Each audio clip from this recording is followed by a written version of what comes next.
Devine ce que j'ai reçu.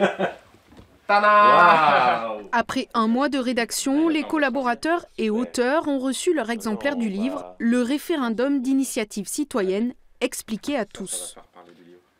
Nous, on voulait essayer de montrer ce qu'on sait dessus. On parle de l'histoire, quand il est né.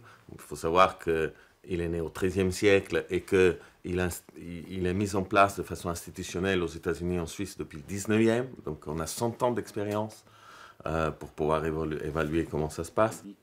Depuis plusieurs années, ce professeur de Sciences Po Grenoble travaille sur le RIC, référendum d'initiative citoyenne, appliqué de différentes manières dans 36 pays dans le monde. Les résultats sont très inégaux. Certains appliquent des restrictions, par exemple fiscales ou législatives. Pour ce collaborateur, la solution est claire. Il y a énormément de pays qui veulent bien un RIC sur des questions législatives, mais pas sur les questions constitutionnelles. Et là aussi, on a tout un argumentaire pour dire que, justement, c'est le point le plus important.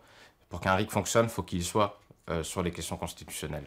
Certains détracteurs du RIC alertent sur le fait de pouvoir toucher à la Constitution et donc aux droits fondamentaux de la Ve République et ne souhaitent pas opposer les institutions en place et le peuple. Pour l'auteur, il s'agit de rééquilibrer les droits. Les seuls qui perdent des droits avec le RIC, c'est les parlementaires et le gouvernement. Pourquoi? Parce qu'aujourd'hui, c'est les seuls qui peuvent lancer un projet de loi, alors qu'avec le RIC, ils vont être concurrencés par l'ensemble de la population. Raoul Maniberton a monté une liste sans étiquette pour les prochaines élections européennes. Le livre sera dans les librairies le 19 avril.